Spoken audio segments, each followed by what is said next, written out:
एक जंगल में पारो चिड़िया अपनी बेटी मीनू के साथ एक छोटे से घर में रहती थी। उसका घर इतना ज़्यादा मजबूत नहीं था और बारिशों का मौसम भी शुरू हो चुका था। पारो चिड़िया जंगल की सबसे खूबसूरत और नरम दिल की चिड़िया थी। मुश्किल वक्त में वह सबकी मदद करती। एक रात तेज बारिश शुरू हो गई और साथ ही आंधी तूफान आ गया। माँ, हमारे घर में तेज हवा की वजह से बहुत ज़्यादा हलचल है। हमारा घर टूटने वाला है। और फिर तेज हवा का झोंका आता है और उनका घर टूट जाता है। मम्मा, अब हम कहाँ रात गुजारेंगे? बारिश भी बहुत तेज है और हवा भी बहुत ठंडी है। मीनू बेटी, मैंने जंगल में हर पक्षी की मुश्किल में मदद की है। कोई ना कोई तो हमारी भी मदद करेगा। आओ, हम कबूतर भैया के घर चलते हैं। कबूतर भैया, दरवाज़ा खोलो। कबूतर भैया, हमारा घर हवा से टूट गया है। बाहर बहुत ठंड है और तेज़ बारिश भी है। मुझे और मेरी बेटी को एक रात के लिए अपने घर में रख लो। माफ़ करना पारो चिड़िया, मेरा घर इतना मजबूत नहीं है जो तुम दोनों को अपने घर पे रखूं। मेरा घर भी टूट जाएगा। और फिर कबूतर दरवाज़ा नहीं खोलता है।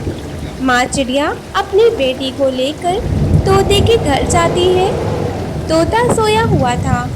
पारो चिड़िया दस्त कर देती है मगर मिट्टू दरवाज़ा नहीं खोलता है। मीनू बेटी, अब आखिरी उम्मीद कालू भैया और कौवी ही है। हम उनके पास जाते हैं। कौन है दरवाजे पे? रात के इस वक्त भी पता नहीं कौन सा पक्षी है। चिड़िया बहन, दरवाज़ा खोले।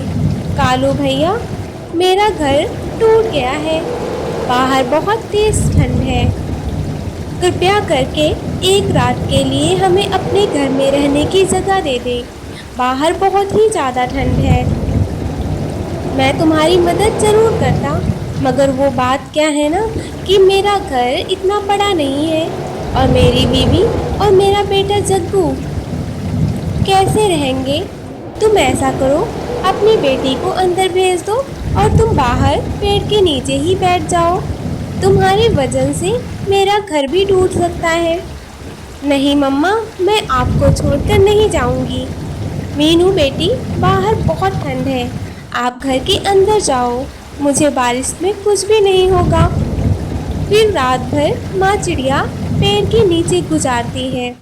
सुबह होते ही मीनू को साथ लेकर नया घर बनाने के लिए जंगल से सूखी लकड़ियाँ लेने चली जाती है। पारो, जब तक तुम्हारा नया घर नहीं बन जाता तुम हमारे साथ रह सकती हो, मगर रोजाना शाम को आते हुए हमारे लिए दाना लेकर आया करना। बहुत बहुत शुक्रिया बहन, मैं दाना ले आया करूँगी। फिर ऐसे ही कुछ दिन गुजर जाते हैं।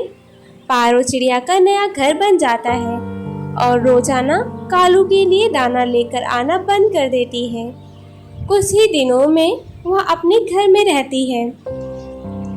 आंटी, आपका नया घर कितना सुंदर है। क्या मैं आपके इस घर में सो जाऊं? हाँ जग्गू बेटा, क्यों नहीं, आप सो जाओ।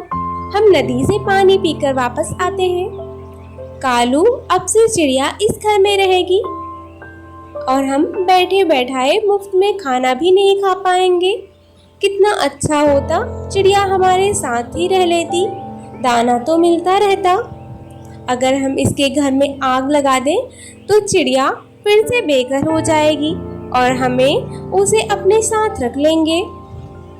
फिर कालू कौवा चिड़िया के नए घर में आग लगा देता है। चिड़िया भी वहां आ जाती है। कालू भैया, आपने क्या किया? मेरे घर को आग लगा दी।